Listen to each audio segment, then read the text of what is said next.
Kepro nang.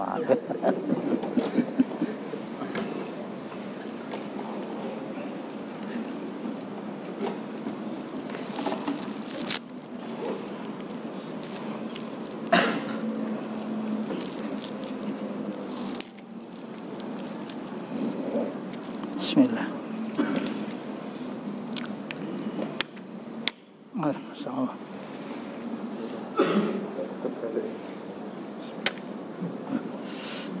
Jazakallah.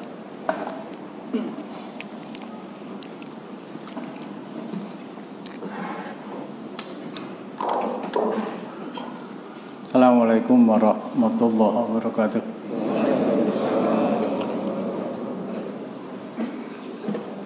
Innal hamdalillah nahmaduhu wa nasta'inuhu wa nastaghfiruhu wa nastahdihi wa natubu ilaihi wa na'udzu billahi min syururi anfusina wa min sayyiati a'malina may yahdihillahu fala mudilla lahu wa may yudlil fala hadiya lahu wa asyhadu an la ilaha illallah wahdahu la syarika lahu wa asyhadu anna Muhammadan abduhu wa rasuluh.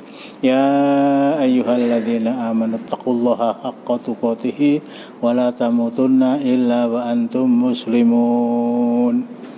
Ya ayyuhan nasu taqu rabbakumul ladzi khalaqakum min nafsin wahidah wa khalaqa minha zawjaha wa batha minhuma rijalan katsiran wa nisaa'a. Wattaqullaha alladzi tasaaluna bihi wal arham innallaha kana 'alaikum raqiba. Ya ayyuhalladzina amanu taqullaha wa qulu qawlan sadida yuslih lakum a'malakum wa yaghfir lakum dzunubakum wa may yuti'illaha wa rasulahu faqad faza fawzan 'azima. Amma ba'du fa inna asdaqal hadithi kitabullah wa khairal hadyi hadyu Muhammadin sallallahu alaihi wasallam. Syarrul umuri muhdatsatuha wa kullu muhdatsatin bid'ah wa kullu bid'atin dhalalah wa kullu dhalalatin finnar. Waalaikumsalam Abu Muhammad, Abu Ibrahim. Ada yang mengingatkan kemarin hadis Hudzaifah Ibnul Yaman apa tidak diteruskan? Kita teruskan ya. Ya sudah. Siapkan. Hanya mungkin ada yang masih ganjal. Ada yang masih ganjal.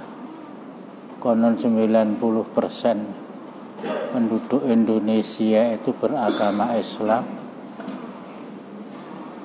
Konon diancam oleh surat Al-Maidah 44, 45, 47. Wa man lam yahkum bima azalallahu faulaika humul kafirun.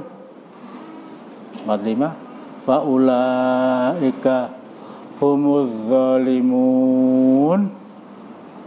47 faulaika humul fasiqun. Kafir, zalim, fasik itu ditentukan oleh nawa itu mereka masing-masing yang memutuskan perkara. Kalau niatnya memang ini yang benar, undang-undang buatan manusia, sementara hukum jangan buatan Allah ya, sementara hukum Allah itu sudah kuno, sudah out of date, sudah kadaluwarsa. Kalau enggak kadaluwarsa yaitu untuk orang Arab. Faulaika humul kafirun, menganggap bahwa hukum buatan manusia itu lebih baik dari syariat Allah. Ceplosnya Allah itu goblok lah gitu. Nah, kalau zalimun mungkin karena kurang berhati-hati nah, gitu ya.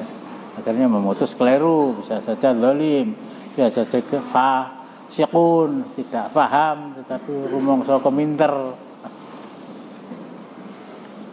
Masalahnya jelas begitu. Kok lah gitu ya. Kok bapak-bapak kita yang aktif di organisasi baik yang sifatnya nasional ataupun lokal kok tidak pernah berbicara, saya tidak mengatakan ngungkit-ungkit, berbicara secara baik-baik. Mbok Zhao itu bahasa apa ya? Ya sebatas usul-usul, itu pun tidak, apalagi yang lain. Dari sini mungkin masih ada yang ganjal,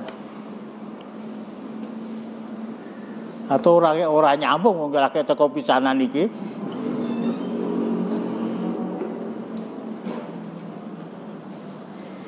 Waalaikumsalam warahmatullahi wabarakatuh.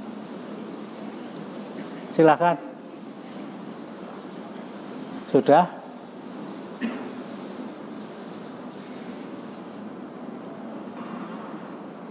Tit.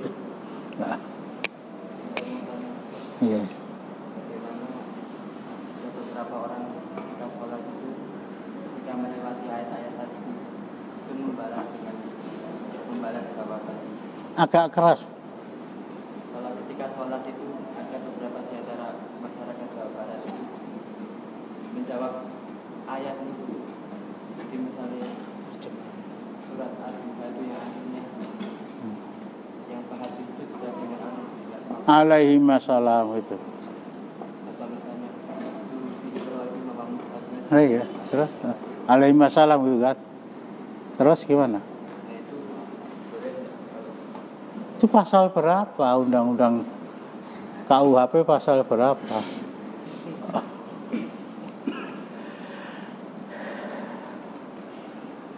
Artinya nggak ada sangkut pautnya dengan materi ya. Nggak ada.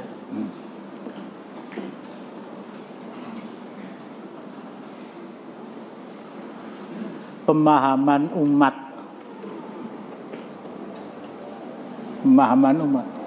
Jangankan ini dari Jawa Barat, Purwakarta, Bumina Purwakarta,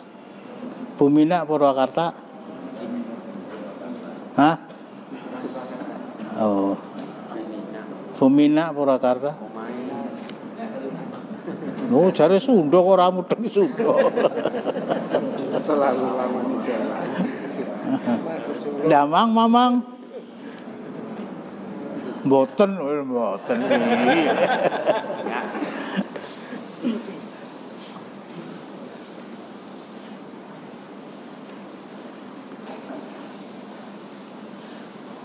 Pelajaran sholat secara tertib dan benar tentu saja di kalangan masyarakat kita. Saya ambil contoh Solo, itu masih jarang disampaikan.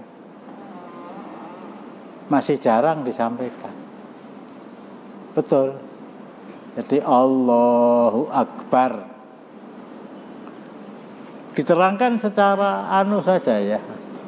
Ini maaf, nggak ada hubungannya dengan yang saya sampaikan. Disampaikan secara tidak terlalu membebani. Jadi umpamanya Anda membaca takbiratul ihram, mengangkat kedua tangan, posisi kedua telapak tangan ini di mana? Silakan diterangkan di bawah telinga. Silakan diterangkan pergelangan tangan ini sejajar dengan bahu. Silakan diterangkan ujung jari tengah itu sejajar dengan bahu. Silakan. Tapi tidak pernah diterangkan Allahu Akbar. Bahkan ada yang menerangkan Allahu Akbar. Kalau menghormati manusia dengan satu tangan, menghormati Allah, Allahu Akbar dengan kedua tangan. Wah, Masuk akal ya. Lah kok cuma 2 tangan, ya tangannya cuma 2 kok. Bagaimana posisi sedekap yang benar? Bagaimana rukuk yang benar? Bagaimana iktidal yang benar? Kok ada yang sedekap, ada yang tidak? Ya di majelis-majelis pengajian yang sifatnya rutin. Ya saya ambil contoh umpamanya kayak Baitul Ma'mur, ada materi khusus untuk pengajaran sholat ya Pak Warto ya. Beriman. Nah itu ya insya Allah nyampe. Tapi di masyarakat yang 1 kilo ke arah selatan Baitul Ma'mur, ke arah timur, ke arah itu pun yang namanya pengajian itu kalau tidak maulid Nabi, Isra Mi'raj, nuzulul Quran, halal.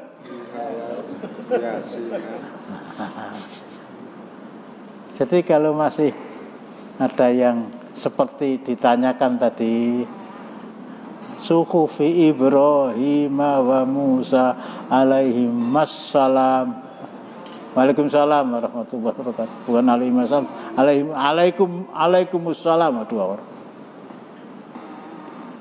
Kita tidak memvonis bagaimana, tetapi di satu sisi kita memaklumi, itu reneng sing mulang yang menerangkan masalah itu. Di satu sisi kita terpanggil untuk mengingatkan mereka, ini tetangganya ada itu. Tetangganya wis kroso to, aku mulai tetanggane ning ngono wis kroso kuwi.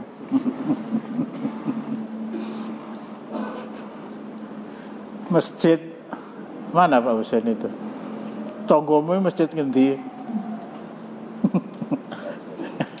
Masjid Gurawan itu ya, masyaallah.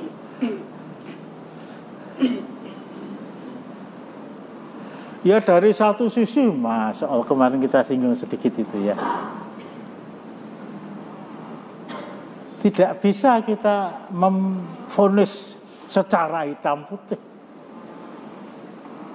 Nabi Musa pun kepada Bani Israel, bahwa kami dibuatkan sesembahan seperti sesembahan yang disembah oleh orang-orang yang kita lewati dalam perjalanan meninggalkan Mesir, nyabrang Laut Merah menuju tanah kelahiran leluhur kami di Palestina kalau sekarang. Rasulullah tidak segera memvonis musyrik Nabi Isa ya. Innakum qaumun tajhalun di jelas Qur'ane ndelek tolong. Surat Al-A'raf. Gitu ora. Tak junjung.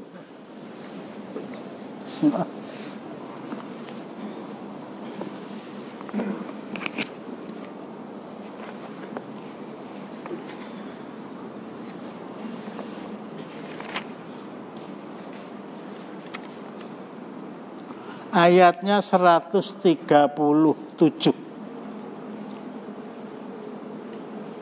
A'udzubillahi minasyaitonirrajim. Baca wazna bi bani Israil al-bahr fa'atau ala qaumi yaqufuna ala asnamil lahum. Nah di sini qalu ya Musa ij'al lana ilahan kama lahum alihah. Jelas ini musyrik ini. Hitam di atas putih. Apa jawab Nabi Musa? Qala innakum qaumun tajhalun. Baca. Dan kami pusakakan kepada kaum yang telah ditindas itu. 138. Dan kami seberangkan Bani Israel ke seberang lautan itu. Maka setelah mereka sampai kepada suatu kaum yang tetap menyembah berhala mereka, Bani Israel berkata, Hai Musa, buatlah untuk kami sebuah Tuhan atau berhala, sebagaimana mereka mempunyai beberapa Tuhan atau berhala. Musa menjawab, sesungguhnya kamu ini adalah kaum yang tidak mengetahui sifat-sifat Allah. Kamu ini orang bodoh tentang akidah. Bukan musyrik, enggak. Rasulullah pun dalam perjalanan memimpin tentara beliau ya. Rasulullah itu panglima perang. Rasulullah itu panglima perang. Dalam waktu 10 tahun beliau memimpin perang, kata Ibnul Qayyim Al-Jauziyah. Ada yang mengatakan 25, ada yang mengatakan 27, ada yang mengatakan 29. Taruhlah 29. Berarti setahun perang ping 3. Memimpin langsung. Belum nanti itu namanya ghazwah ya, yang namanya syariah, ekspedisi kan sana berangkat 200 dipimpin oleh seseorang perangi suatu kaum yang memusuhi Islam. Itu beberapa kali lah. Nah, salah satu di antara peperangan yang dipimpin oleh Rasulullah setelah Fathu Makkah itu perang Hunain. Perang Hunain artinya apa? Banyak di antara sahabat-sahabat senior, dalam arti Islamnya sudah lama, sahabat-sahabat senior yang berangkat bersama Rasulullah dari Madinah ke Makkah untuk Fathu Makkah. Jumlahnya sekitar 10 sampai 12.000 orang. Nah, setelah Fathu Makkah banyak mereka yang masuk Islam. Banyak mereka yang masuk Islam. Orang-orang yang masuk Islam setelah Fathu Makkah itu disebut dengan tulaqo. Ya. Masih baru ya. Masih baru. Dalam perjalanan menuju Hunain, nanti kalau saya keliru saya betulkan. Ini saya mengangkat dari apa yang masih saya ingat. Mereka melewati sebuah pohon begitu. Minta supaya didoakan agar pohon tadi bisa dipergunakan untuk menggantungkan pedang-pedang mereka, yang dari pohon itu pedang tadi akan mempunyai tuah, mempunyai nilai lebih karena adanya tuah dari pohon tadi ada. Ya, Rasul tidak memvonis kamu musyrik, tidak.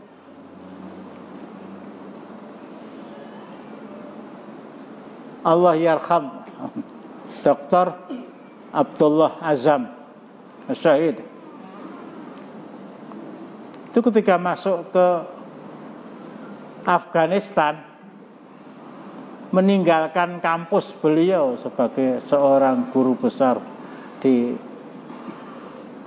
Amman sana, ibu kota Yordania, kemudian terjun ke medan jihad. Ternyata yang beliau dapati itu selain musuh bebuyutan orang-orang Afghanistan yang adalah orang-orang Syria, juga orang-orang yang masih percaya kepada jimat, percaya kepada batu, percaya kepada, dan dia Islam. Masya Allah ya, alerginya mereka kepada ajaran Wahabi lebih alergi dibandingkan dengan oknum NU di Indonesia. Kalau NU garis benar mesti tidak alergi. Jadi masih yang akrab dengan kemusyrikan itu. Anak-anak muda ngoyak-ngoyak sama Abdullah Azam itu diberantas.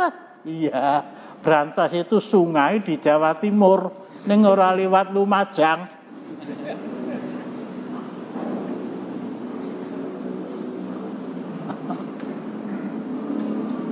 Itu bukan kebetulan ya, maaf ya. Lumajang itu bukan kebetulan. Gunung Semeru itu bukan kebetulan. Semua atas takdir, atas kehendak Allah. Dari sana kita menggok dulu sedikit ya. Kita diingatkan oleh Allah Subhanahu wa taala surat Hud ayatnya 117.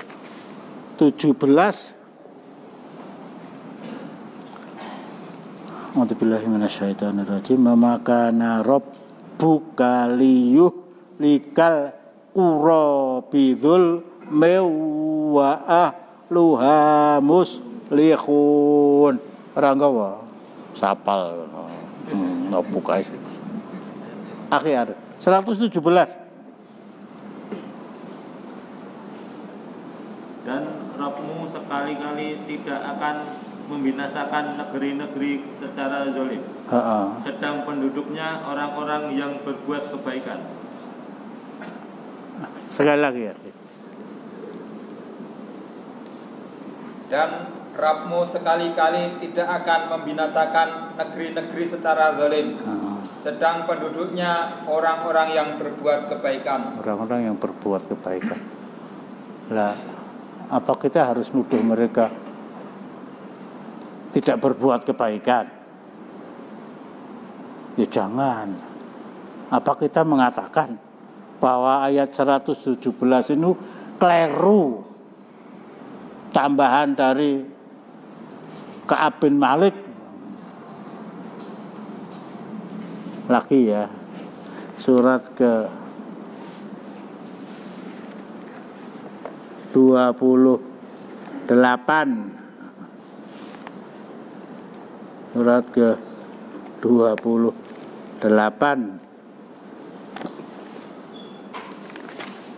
ayatnya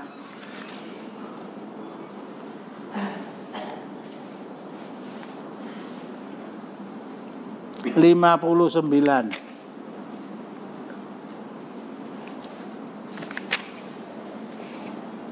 A'udzubillahi minasyaitonirrajim. Wa ma kana rabbuka muhlikal qura hatta yab'atsa fi ummiha rasulayatlu alaihim ayatina. Selanjutnya, wa ma kunna muhlikil qura illa wa ahluha zalimun. Sekali lagi. Dan tidak adalah Rabbmu membinasakan kota-kota sebelum dia mengutus di ibu kota itu seorang rasul yang membacakan ayat-ayat kami kepada mereka. Dan tidak pernah pula kami membinasakan kota-kota kecuali penduduknya dalam keadaan melakukan kezaliman. Dalam keadaan melakukan kezaliman. Ya ukurannya jangan Lumajang ya. Ukurannya jangan Jawa Timur. Ukurannya dari Sampang sampai Merauke. Ada apa? Jadi saya sering mengingatkan musibah yang terjadi di Indonesia itu bukan datang secara silih berganti. Enggak. Bukan datang secara silih berganti, tapi datang secara bertubi-tubi. Siji rampung teko liyane, liyane rampung teko liyane. Dan sering-sering musibah itu tidak bisa diterima oleh akal sehat bagi mereka yang memahami tentang ilmu bencana. Di Palu itu masjid bisa pindah loh, pindah enggak orang pamit karo Pak RT itu loh. Ini ada apa? Pandeglang kok terjadi tsunami?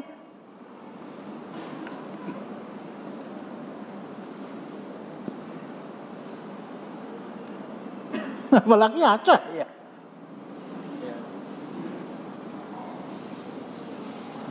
Soal Pandeglang itu memang diadakan acara konser musik. Nah, kemudian di antara para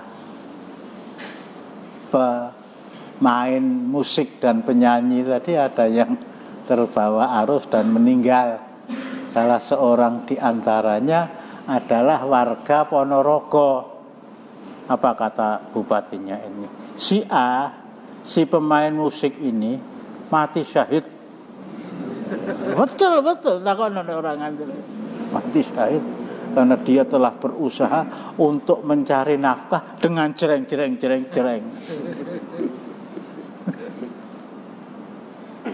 Di Lombok, Masya Allah ya, daerah NTB itu daerah mayoritas Muslim salat. Bahkan ada yang menyebutnya Pulau 1000 Masjid. Saking ukeh masjid, Jumatan ki gentenan. Jumat paing masjid bait, Jumat paing pon masjid makmur, masjid pon wage kliwon legi. Saking banyaknya masjid, kok justru terjadi di sana? Ada apa? Bencana, banjir, tanah longsor, gunung rampung, gempa bumi belum. itu. Kalau kita membawa permasalahan ini kepada ayat 117 surat Hud, kepada ayat 59 surat ke-28 surat Al-Qasas, kok ngerujak sentul ya. Ngerujak sentul. Sing siji ngalor, sing siji itu. Sing bener mesti Al-Qur'an. Nah, kalau kita belum bisa memahami persoalan ini, mari bersama-sama kita kaji. Ada apa sih? Allah itu Raufum bil ibad. Raufum bil ibad. Saya menyempatkan beli koran itu, ada truk itu ketutupan debu karek dhuwure tok. Anak wong mutah ya. Orang mutah itu loh. Padahal itu sak piring lah itu. Oh, itu sak kecamatan, sak kabupaten, meskipun tidak semuanya. Itu ada apa?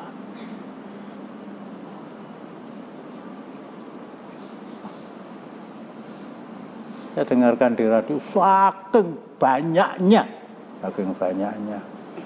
sumbangan yang datang dari seluruh wilayah dari Indonesia, Ganjar Pranowo merintahkan kepada kabupaten kota untuk memberikan sumbangan ke sana. Bahkan tadi saya dengarkan pengurus cabang NU Manokwari, bukan Jombang, Jombang ratakon ya. Wah, itu mengumpulkan dana untuk membantu saudara-saudara mereka yang terkena musibah, bisa terkumpul 30 juta. Untuk itu sampai dari Pemda itu. Nah, nyumbang ojo beras. Aku ngukai beras. Nyumbang ojo lauk pauk yang gampang saja, lebok ke kantongan keneng, delek keneng kupluk ya keneng. Nek kudu cecer ya, Soekarno Hatta, aja kaya orco kae. Kan nek dadi dit ra payu. Ada apa lah begitu. Itu Aceh itu sampai terkenal di Yugoslavia ya. Saya pernah cerita, Allah memberikan kesempatan saya untuk haji. Ketemu ya, saya berusaha untuk sebisa mungkin menyapa saudara-saudara saya yang saya temui lah gitu ya. Ya tentu saja dalam suasana mereka itu longgar, saya juga longgar. Assalamualaikum, waalaikumsalam. Yugoslavia, ganti nanya saya Indonesia, langsung aja.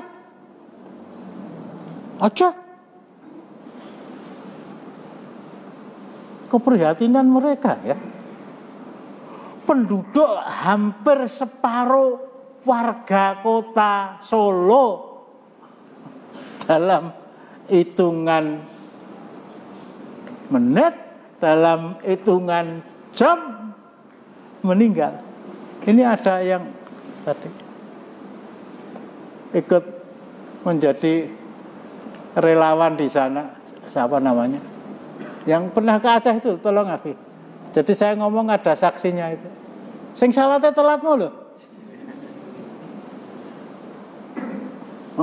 Kok ndelik ta? Itu kata dia ke Aceh itu, wah urusan dengan jenazah itu biasa. Yang istimewa justru jenazah yang jarinya itu masih ada cincinnya, yang pergelangan tangannya itu masih ada gelangnya, yang lehernya masih ada kalungnya, yang telinganya masih ada tindeknya. Itu kita tadi loh, ya Allah nanti to mau alah mripat tuwa diambil, diadai terontong biskuit tongguan itu kebak itu. Wah, itu gue mulai malah. Masa gue munggah kaji itu ya. Itu jadi ngurusi jenazah itu biasa, tapi harus melepas cincin dari jari yang sudah membengkak itu kesulitan. Melepas gelang dari pergelangan tangan itu lebih sulit lagi. Di sini apalagi telinga sudah 5 hari nggak ketemu dengan orang yang ngurusi karena dia sudah jenazah, lepas satu-satu. Ini yang terjadi di Aceh, yang terjadi. Nah ini kita muhasabah, ada apa ya? Masya Allah sekejam itu. Raufum bil ibad. Raufum bil ibad. Nah di daerah-daerah, maaf lah, di daerah Lumajang, di daerah ya daerah yang lain itu kalau malam Jumat sudah menjadi sesuatu yang biasa. Ila hadratin nabiyil mustafa syai'un lillahi al-fatihah mulai minasyaitan wa khususan ila ruhi siapa ya tahlil itu masih, baca Yasin itu masih biasa, baca surat Al-Kahfi malah aneh. Lah ngapa itu? Bukan karena ketidakmauan mereka mengamalkan apa yang diajarkan oleh Allah dan Rasulullah dalam Islam, karena mereka tidak pernah berakrab-akrab dengan itu. Tidak pernah berakrab-akrab dengan itu. Sehingga kalau suhufi Ibrahim wa Musa, nah kemudian dia menyebut alaihi wassalam gitu ya. Gitu kan? Ya. Bukan kita vonis kamu, salatmu rasa. Kamu itu pelaku bid'ah.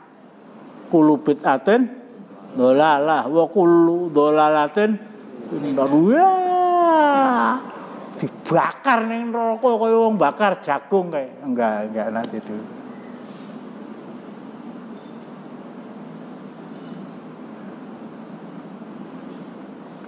Kembali kepada Allah yarham Dr. Abdullah Azam itu.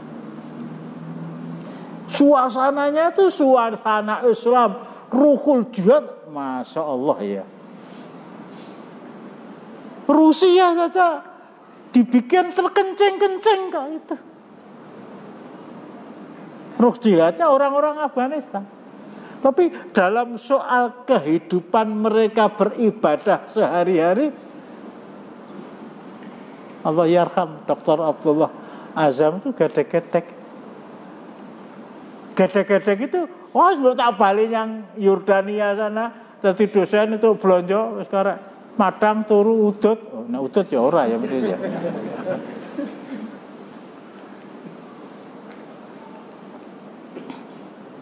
Alergi mereka kepada Muhammad bin Abdul Wahab yang Waalaikumsalam warahmatullahi wabarakatuh, yang akrab ditengarai dengan nama negatif Wahabi. Wahabi itu beliau punya apa namanya, punya kiat ya. Umat yang begini ini menurut pertimbangan beliau ya, kita bisa menerima pertimbangan itu benar atau salah. Umat yang begini ini obat cesplengnya ya kita bacakan kepada mereka kitabnya Muhammad bin Abdul Wahab. Masalahnya kalau diterangkan kepada mereka beberapa persoalan agama dan tidak punya rujukan, mereka akan protes. Setidak-tidaknya kesempatan untuk protes kalau itu bertolak belakang dengan apa yang mereka lakukan selama ini, suasananya akan menjadi lebih runyam lagi. Tak kandhane wis ra gelem nampa terus sing arep ngandani sapa? Bukunya Muhammad bin Abdul Wahab itu disobek sampulnya. Disobek sampulnya. Ya termasuk judul yang ada di dalam kitab itu disobek. Tentu saja penampilan beliau ya, suaranya baik. Dan itu dihormati betul oleh orang-orang Afghanistan. Lesan-lesan mereka fasih membaca Al-Quran. Jadi mereka hormat betul kepada mereka-mereka yang fasih membaca Al-Quran, bahkan hafal, bahkan kalau ngimami subuh itu bacaannya panjang umpamanya begitu. Mereka hormat betul. Keakraban beliau kepada penduduk sekitar. Bahkan beliau diminta untuk menjadi imam sholat. Ini sudah tertanam dalam diri mereka. Ini seorang alim, ini seorang kiai, ini seorang ustadz bahkan dari Arab. Bahkan gelarnya doktor. Ayo sekarang ngaji, jaga jarak. Jaga jarak. Mudeng jaga jarak Pak Ustaz. Jaga jarak antara kelopak mata dan bawah ini dijaga. Diganjel nganggo iki tak silinya. Aja ngantuk gitu. Dibacakan kitabnya Muhammad bin Abdul Wahab tadi. Ini maaf, kitab ini sudah hilang sampulnya, kira-kira begitu. Tapi jelas itu kitab Arab dan mereka hormat betul kepada orang Arab yang membacakan kitab. Dibacakan kepada mereka tentang akidah yang bukan bersumber ya, berangkat dari apa yang tertera dan tertulis di dalam kitabnya Muhammad bin Abdul Wahab itu. Mereka ngangguk-ngangguk.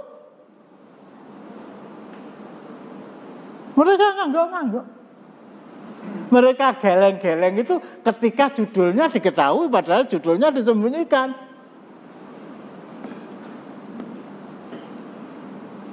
Kalau Imam Al-Ghazali ya, Imam Al-Ghazali penulis Ihya Ulumuddin dan buku-buku lain banyak. Ada buku Tahatufuz Falasifah dan lain-lain. Beliau yang masih saya ingat itu mengatakan dekatnya hati kepada petunjuk. Dekatnya hati kepada petunjuk. Dekatnya hati kepada Islam, kata beliau. Ahdal yadi ilal fam. Dekatnya hati kepada petunjuk itu lebih dekat dibanding dengan dekatnya tangan ke mulut. Ngantuk itu udut ya. Mau mlebu mripat enggak ada itu ya. Ngantuk meneh. Kok udut ya. Makan itu gitu. Sahur besok pagi hari Senin, sekalian saya ingatkan Sabtu, Ahad, Senin Itu tanggal 13, 14, 15. Ketika mungkin terlalu malam kita pulang dari urusan Islam sehingga tidurnya sedikit, ketika makan itu ngantuk, itu nggak ada. Ambil nasi kok, mau melebirung itu nggak ada.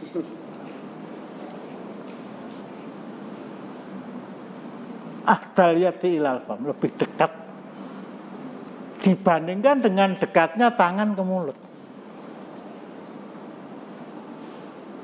Itulah sebabnya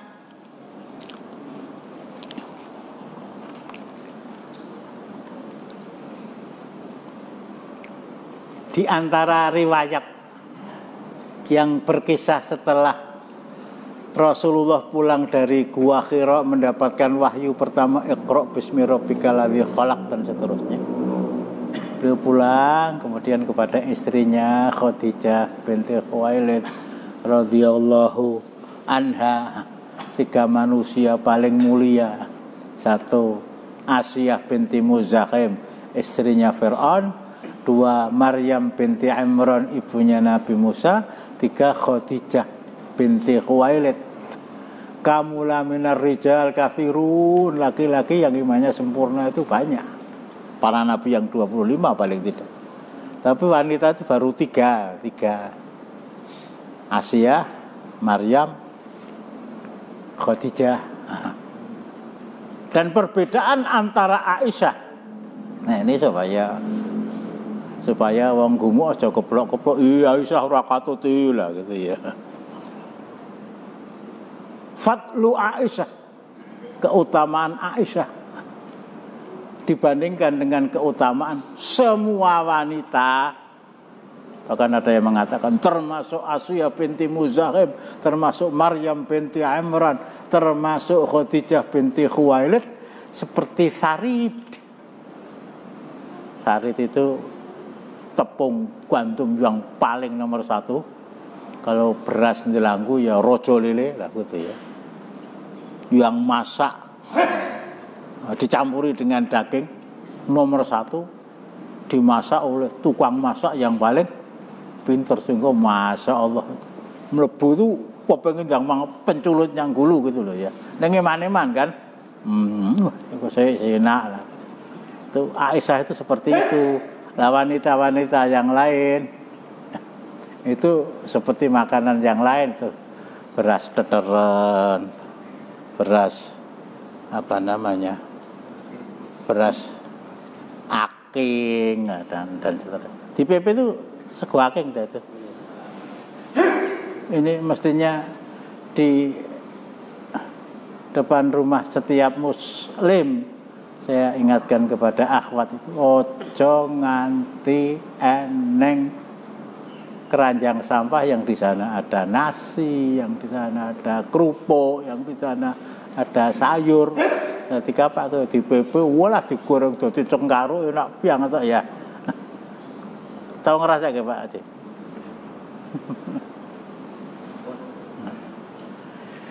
Rasulullah pulang berkata kepada Aisyah, zammiluni,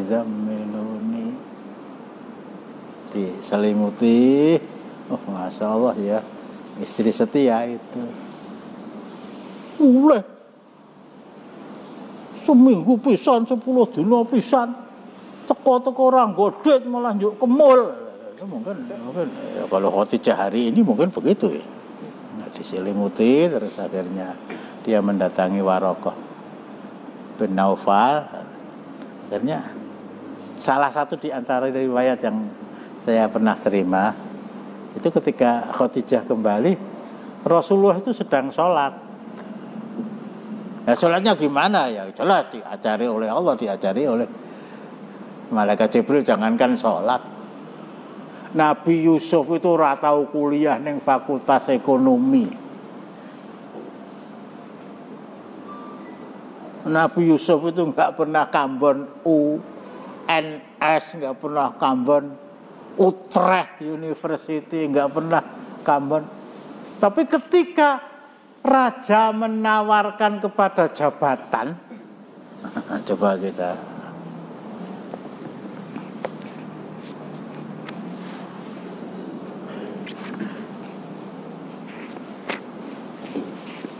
Buka ya.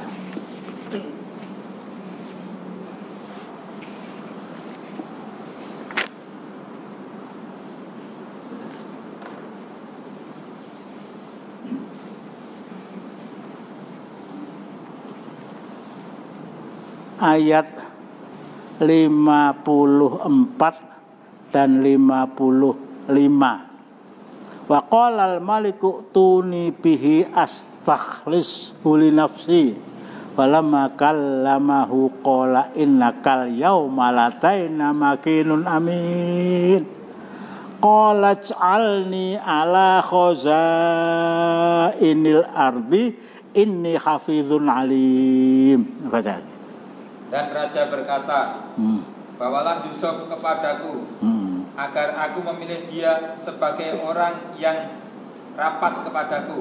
Yang dekat padaku. Maka tatkala raja telah bercakap-cakap dengan dia, dia berkata, sesungguhnya kamu mulai hari ini menjadi seorang yang berkedudukan tinggi, lagi dipercayai pada sisi kami. Jangan, kalau betul apa kuliah.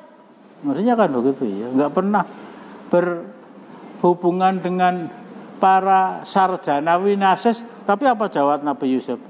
Berkata Yusuf, jadikanlah aku bendaharawan negeri Mesir. Walah. Jadikanlah saya Sri siapa? Sri Mulyani, Menteri Keuangan. Jadikan saya Erick Thohir. Coba sekali lagi cara ini ngapusi ya.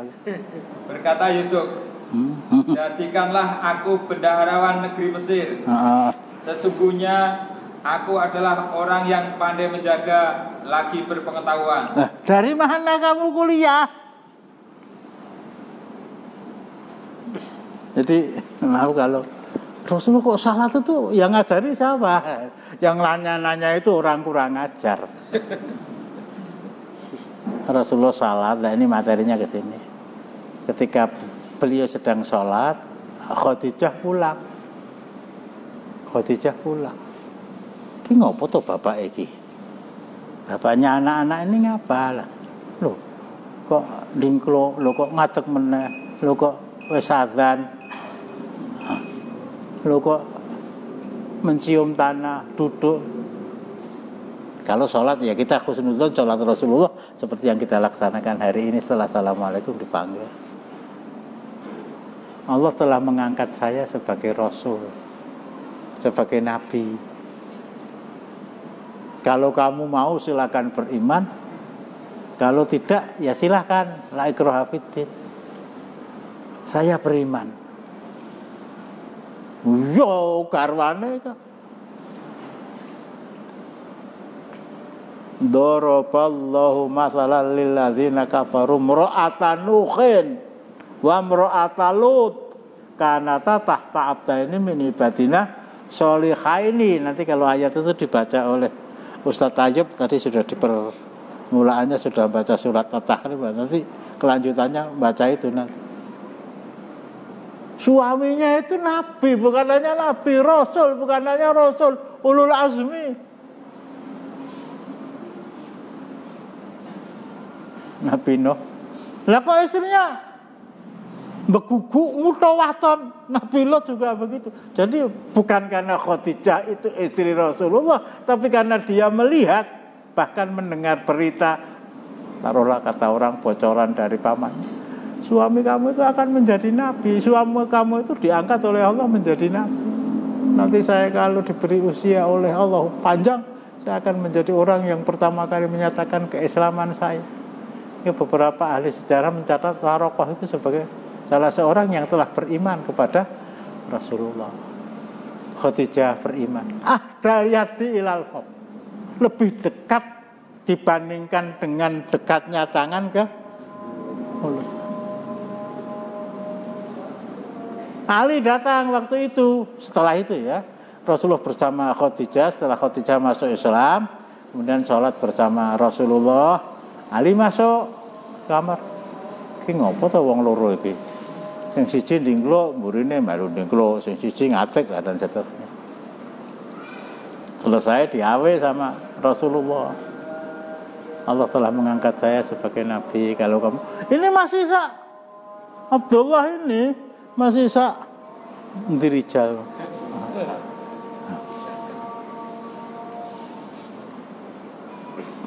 Kalau kamu mau iman silahkan, diberi kesempatan untuk berpikir anak seusia itu. Kalau tidak ya sudah. Pada waktu datang pamannya Abu Thalib, bapaknya Abu Thalib, pamannya Rasulullah. Nah, ketika datang dia ndangak gitu. Maksudnya minta pertimbangan sama abahnya. Boleh enggak saya masuk Islam? Boleh. Mantuknya Abu Thalib itu boleh. Lah kok kamu sampai mati tidak masuk Islam?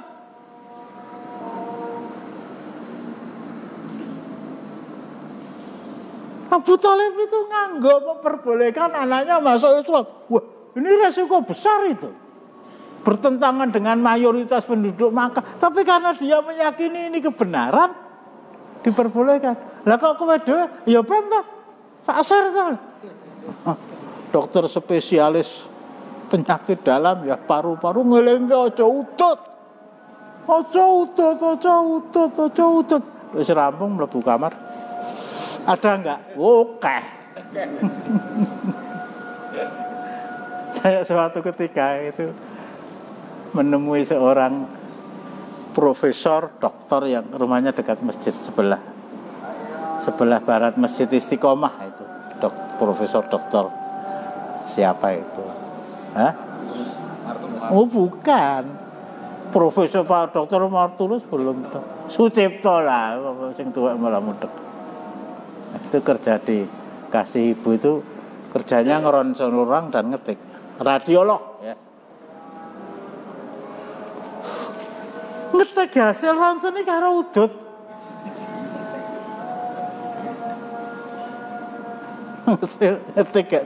Hasil ronson itu kalau udut. Ini kalau hubungannya dengan penyakit, hubungannya dengan rokok, hubungannya dengan Islam itu. Abu Thalib itu yakin Nabi Muhammad itu nabi, Islam itu benar, tapi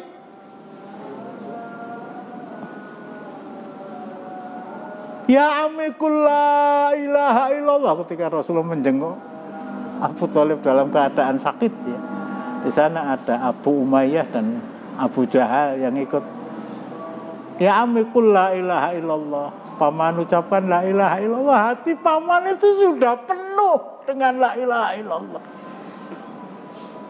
Ini bahasa saya ya. Artinya la ilaha illallah itu sudah bersemayam dengan mantap di hati paman, tinggal ngecolke. Iman itu kalau hanya dalam hati bukan iman. Itu kota Solo 3, hati beriman. Solo 3 itu lambangnya hati beriman. Saya pernah tinggal di sana. Seperti Solo berseri, seperti Klaten bersinar itu. Hati beriman. Hati beriman itu tidak ada nilainya di sisi Allah kalau tidak diucapkan. Diucapkan pun dalam suasana sehat. Wallahu alam dengan Abu Thalib. Ucapkan paman la ilaha illallah, ucapkan paman la ilaha illallah. Bibirnya sudah gerak-gerak.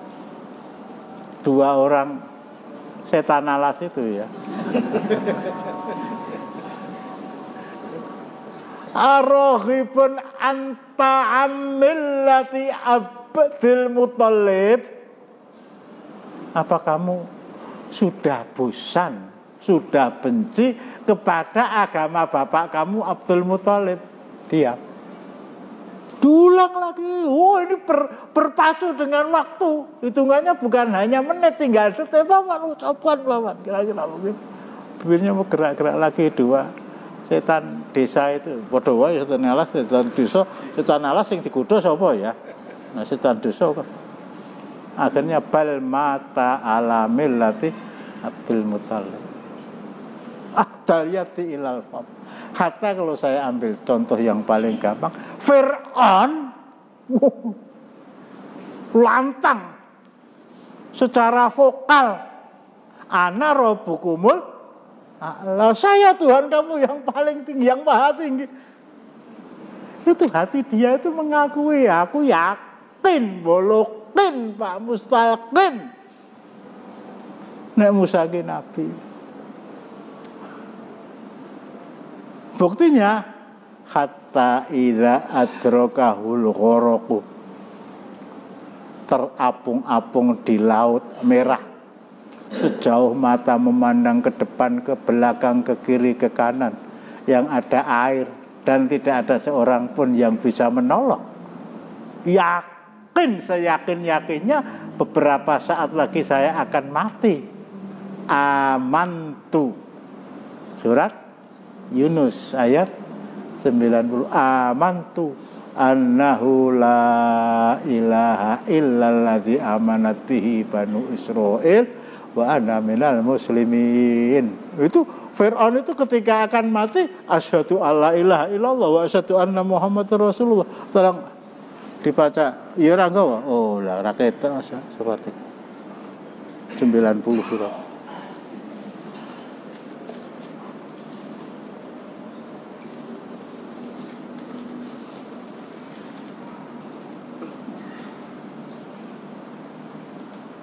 Iya 90.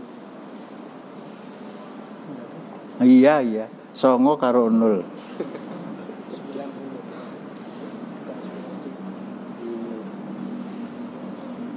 Aneh dan kami betul. Dan kami mungkinkan Bani Israel melintasi laut. Laut Merah. Lalu mereka diikuti oleh Fir'aun dan bala tentaranya karena hendak menganiaya dan menindas mereka. Hingga bila Fir'aun itu telah hampir tenggelam, Nabi Musa diperintahkan idrib bi asokal bahr, tongkat dipukulkan yang tadinya daratan berubah menjadi lautan. Terus saya percaya bahwa tidak ada Rob melainkan Tuhan yang dipercayai oleh Bani Israel, dan saya termasuk orang-orang yang berserah diri kepada Allah. Masuknya Islam ke hati Fir'aun itu ahdal yati ilal fam, lebih dekat dibandingkan dengan tangan ke mulut. Lah gene ya ora gelem iman, ya gampangnya gene ya dikandani jantungmu kuwi wis momrot kok isih udut, ya ora apa-apa nyat aku ashabul udut. Aku nyat ahli sunni, nyusu geni lah. Ini sesuatu yang tidak aneh ya. Sholat apa yang paling utama setelah sholat fardu? Langsung jawab sholat tahajud. Ndek bengi kowe tahajud pirang rekangat? Anu 23 rekangate gur ngimpi. Lah witekno ning bal-balan kok. Yo salat terus bal-balan lah gitu.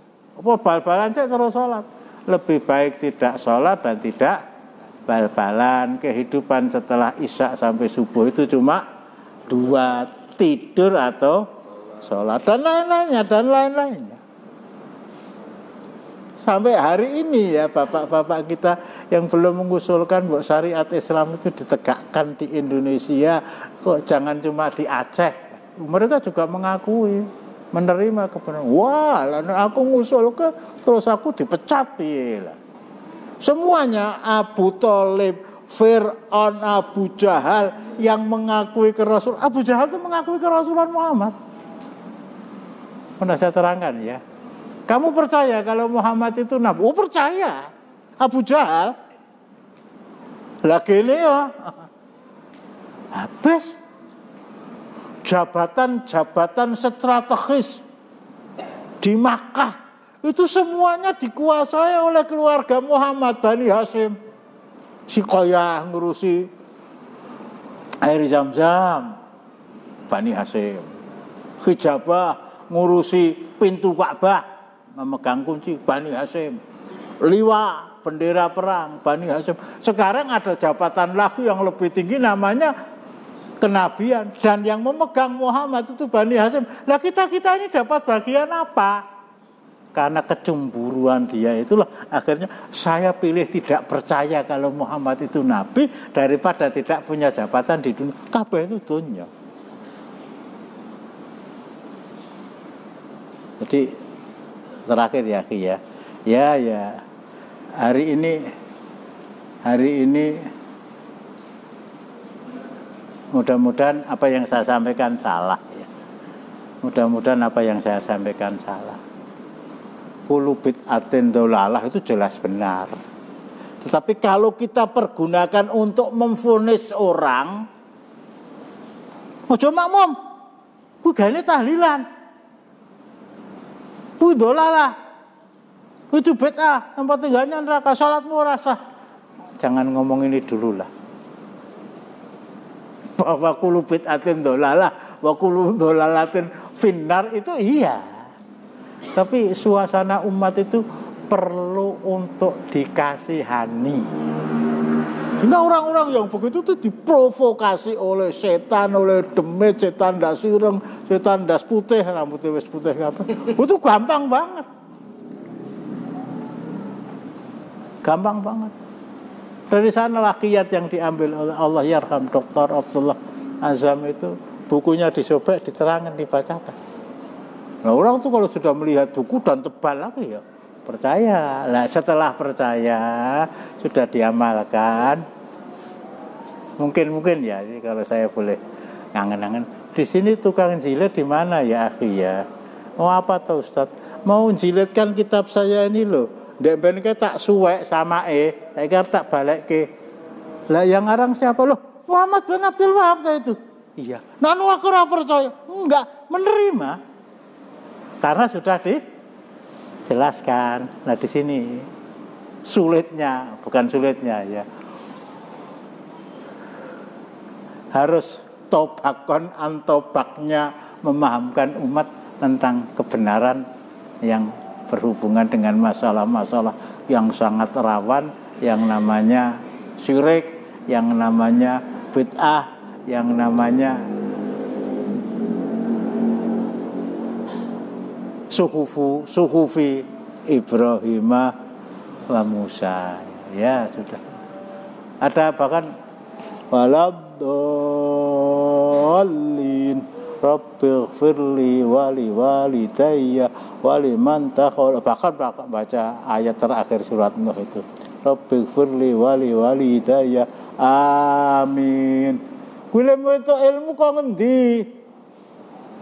Itu pertanyaan orang yang bodoh kepada orang yang bodoh. Ning sing takon kaya ngono kuwi janjane pinter ning luwih bodoh tinimbang sing bodoh.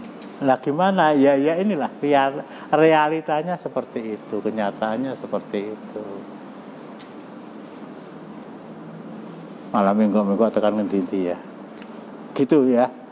Sudah. Jadi saya meminta jangan cepat-cepat divonis. Lah kalau imamnya begitu, kita makmum di belakang dia, seandainya sholat itu tidak sah, artinya seandainya jamaah itu tidak sah, sholat kita tetap sah.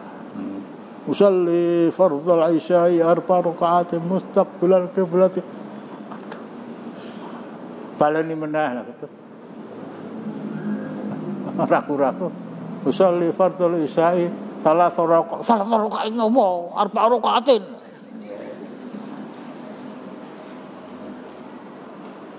Ini ya suatu ketika saya kalau malam besok itu ya malam Selasa kedua, keempat itu ke Gemolong, berangkat dari maghrib.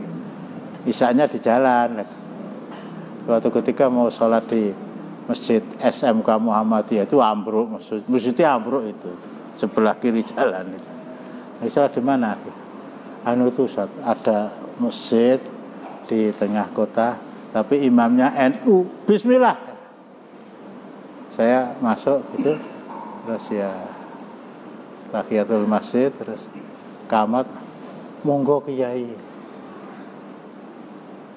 Sama saya nyebutnya kiai loh itu. Sampai Muhammadiyah napa NU kiai. Muhammadiyah napa NU Muhammadiyah kiai Latin. Kata mereka. Nah, kalau penghormatan itu saya terima bisa kepioh ya. Bisa kepioh atau mudeng kepioh. Bisa kacau balau kan. Assalamualaikum, keyakinan saya ora maca wirid. Maka harus alhamdulillah. Mboten wiridan Kiai, mboten salate baleni kabeh yo lha nek ngono piye coba. Ada yang lebih perlu dikedepankan untuk ya umat yang sudah terbelenggu oleh kondisi dan situasi itu, jangan lebih parah lagi.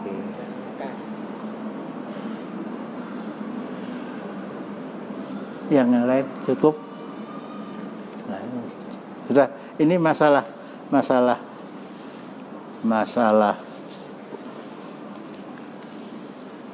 definisi zina yang secara diametral bertolak belakang dengan apa yang diajarkan oleh Al-Quran dan Sunnah, dan ternyata itu merupakan bagian dari hukum positivita, ya kalau diterima ya kok diterima, kalau tidak diterima. Jadi jangan nyalahkan Menteri Kehakiman, jangan menyalahkan Kejaksaan Agung, jangan salahkanlah bapak-bapak kamu yang di PKS, di PSK,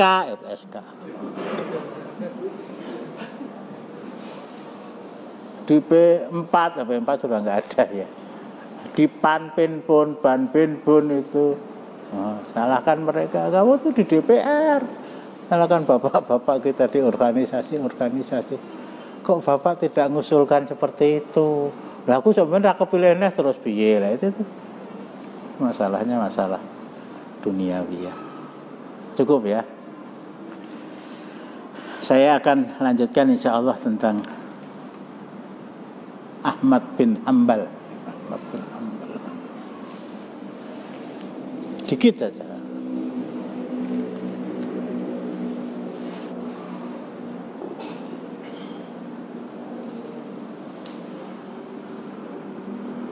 A'azzallahu dina bisiddiqi yaumar riddah bi Ahmad yaumal mihnah.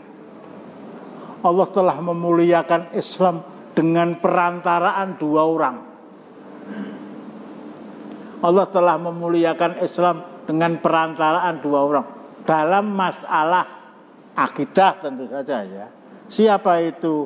Abu Bakar As-Siddiq yang memerangi orang-orang murtad.